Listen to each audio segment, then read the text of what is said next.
Dans un cours précédent, nous avons vu le principe du titrage direct, qui est une technique permettant de déterminer une quantité de matière inconnue d'une espèce chimique grand A, en la faisant réagir avec un réactif grand D dans les proportions données par les nombres stoichiométriques de l'équation, ici noté petit a et petit d dans un cas général.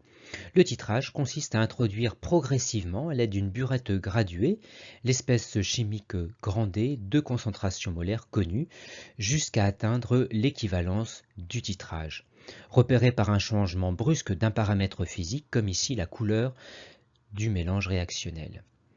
L'équivalence correspond au moment du titrage où les deux réactifs, grand A et grand D, ont été introduits dans les proportions stoichiométriques, ce qui se traduit par l'égalité des rapports des quantités introduites sur le nombre stoichiométrique associé.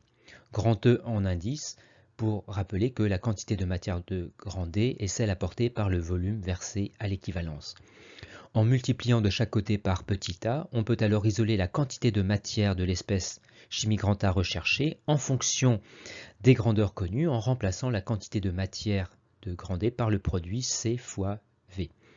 Prenons comme exemple une concentration grand D de 0,010 mol par litre, un volume équivalent de 15 ml et des nombres stoichiométriques égaux à 2 et 3. On remplace en n'oubliant pas 10-3 pour la conversion des millilitres en litres pour le volume équivalent. Et l'application numérique donne 1,010-4 mol d'espèce grand A présente initialement. Revenons sur les caractéristiques de la réaction de titrage. Pour tenir le raisonnement vu à l'instant, il faut qu'elle soit totale et unique, et pour des raisons pratiques, elle doit être aussi rapide. Et s'il n'est pas possible de trouver une réaction mettant en jeu l'espèce grand A ayant ces caractéristiques, ou encore si l'équivalence ne peut être repérée, alors un titrage direct n'est pas réalisable, mais il est possible de contourner cette difficulté grâce à un titrage indirect. C'est ce que nous allons découvrir dans la suite. Dans ce titrage particulier, où l'on souhaite toujours déterminer la quantité de matière d'une espèce chimique grand A, on la fait réagir avec un réactif grand B introduit en excès, selon la réaction notée R1 dans les proportions données par petit a et petit b. La quantité de grand B introduite est par contre parfaitement connue. On laisse le mélange réactionnel évoluer vers son état final, où tout le réactif grand A été consommé, mais où il reste encore l'espèce grand B car introduite en excès. Et c'est cette quantité restante de grand B que l'on va titrer directement dans un deuxième temps avec un réactif grand D, comme on l'a vu auparavant. On rajoute là encore la solution titrante contenant grand D jusqu'à atteindre l'équivalence. À ce moment, B et grand D ont été mélangés dans les proportions stoichiométriques, ce qui se traduit par l'égalité des rapports quantité de matière sur nombre stoichiométrique associés. On isole alors la quantité de matière de l'espèce grand B, titrée en fonction des grandeurs connues. Et donc une quantité restante de grand B à l'issue de la réaction R1 calculable à ce stade. Reste alors à faire le lien avec la quantité de matière inconnue de grand A.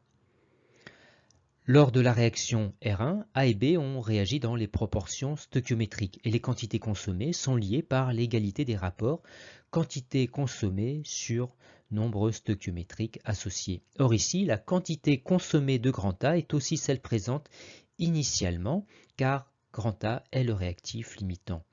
On isole alors la quantité initiale de grand A en fonction de la quantité consommée de grand B. Et ce qui a été consommé de grand B est égal à ce qu'il y en avait au départ, moins ce qui en reste et qui a pu être évalué précédemment. Tout est alors connu pour déterminer la quantité initiale de grand A recherchée. Prenons comme exemple 0,100 mmol de grand B introduit en excès, 0,010 mol par litre la concentration de grand D et un volume à l'équivalence de 15 ml.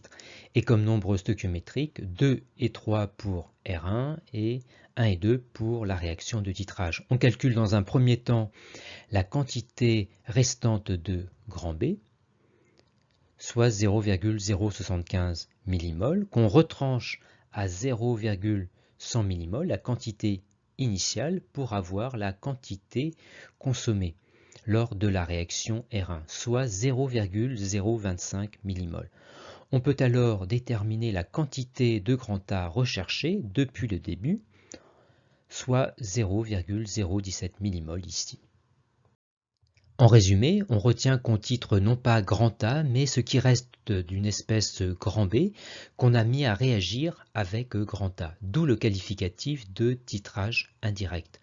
On calcule dans un premier temps la quantité restante de grand B grâce à l'exploitation de son titrage, quantité qu'on retranche ensuite à la quantité initiale pour connaître la quantité consommée de grand B lors de sa réaction avec grand A.